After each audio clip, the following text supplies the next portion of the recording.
All of America once thought they understood Max Baer Jr. They remembered that unmistakable face, the wide-eyed innocence, and the bumbling charm of Jethro Bodie, the character he embodied for years on television. But when a person's life is defined almost entirely by a single role, what becomes of the rest of their story? Max Baer Jr. didn't choose fame so much as it chose him, enveloping him in a public persona he could not escape. The Beverly Hillbillies made him a household name, adored by millions, but also compressed his intellect, personality, and talents into a simple, repeatable comic figure. Born on December 4th, 1937, in Oakland, California, Max Baer Jr. grew up in a family already known to the public. His father, Max Baer Sr., was a heavyweight boxing champion whose image appeared regularly in newspapers. Fame was a familiar presence long before Max Jr. understood who he was. His childhood was stable and comfortable, yet constantly lived in the shadow of a well-known name. The Baer legacy shaped his early years, silently narrowing the space for him to define himself. Max attended Christian Brothers High School in Sacramento, a structured environment that prized order, discipline, and routine. He was not a student who sought attention. He maintained a steady presence, always reliable. Athletics occupied much of his time, with participation in 4 sports, but it was golf that remained a lasting passion. Unlike other sports, golf demanded patience, focus, and accountability. Winning 2 junior titles at the Sacramento Open wasn't about sudden brilliance. It was a result of repeated practice, quiet persistence, and the ability to accept mistakes without fanfare. Golf taught him to value steady progress over applause, a lesson that would echo through his life. After high school, Max enrolled at Santa Clara University, majoring in business administration with a minor in philosophy. Business offered structure, systems, and practicality. Philosophy offered reflection, ethical reasoning, and the contemplation of an individual's place in the world. These complementary fields shaped a thoughtful young man, cautious about the public eye but disciplined in his own ambitions. Even at college, the Baer name influenced how others saw him. People subtly adjusted their expectations, a constant reminder that recognition could precede personal identity. In the early 1960s, Max entered the world of television. Acting was not a rebellion. It was a natural extension of life lived under public observation. He began with small roles in series like Maverick, Cheyenne, Hawaiian Eye, and Surfside 6. These appearances lasted only minutes per episode. A junior officer, a passing stranger, a fleeting character, but they gave him experience and reliability. On set, he was disciplined, quick to learn lines, and never disruptive. He adapted quietly to the system, learning how television valued function over individuality. In 1962, Max Baer Jr. joined a new CBS sitcom, The Beverly Hillbillies. For him, it was just another job. For viewers, it created an unforgettable character. Jethro Bodie, the naive, awkward, well-meaning cousin, was built for easy comedy. Tall, slow to grasp complex ideas, and blissfully convinced of his own cleverness, Jethro relied on physical humor more than dialogue. Max executed the role with exact timing and disciplined restraint, never adding layers or improvising. The audience loved him. Children mimicked his walk. Adults casually referenced his name. Soon, Max Baer Jr. and Jethro Bodie were inseparable in the public's imagination.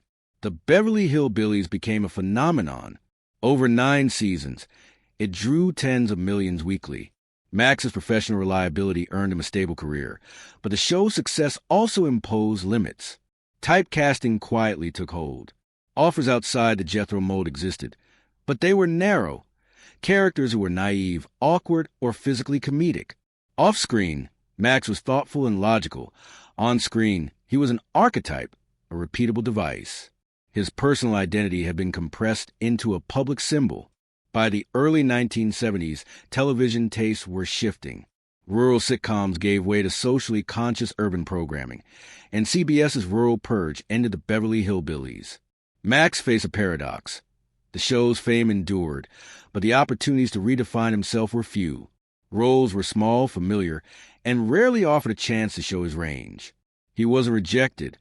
He was simply too recognizable. Rather than struggle against a typecast, Max pivoted to independent filmmaking.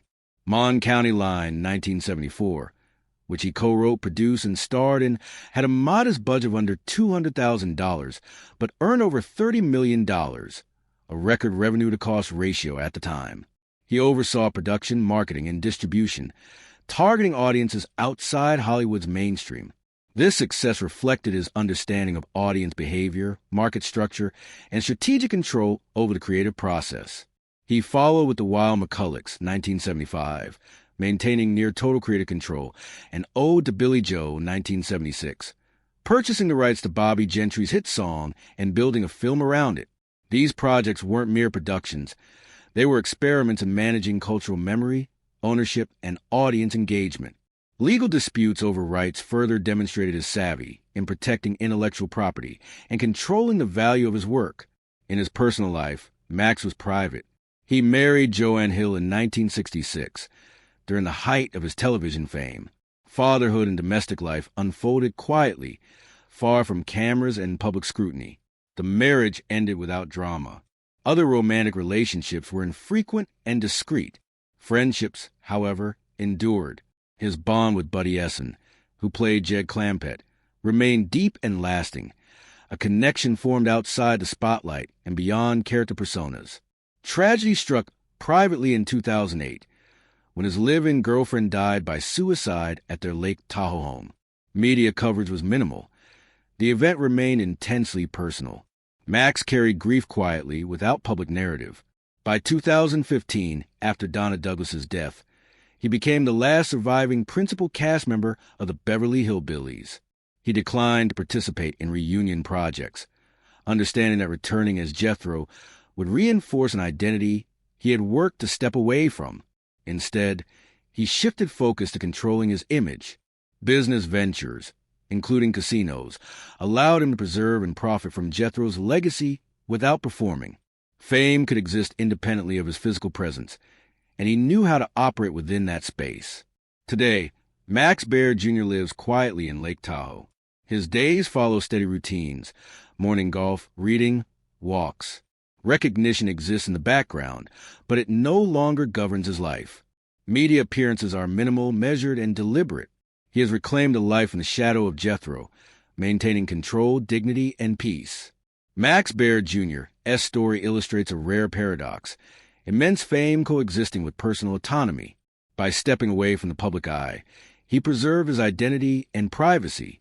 Mastery, in his case, lay not in continuing to perform, but in knowing when to withdraw. All of America once thought they knew Max Baer Jr. Today, he exists on his own terms, private, disciplined, and fully human, beyond the shadow of Jethro Bodie.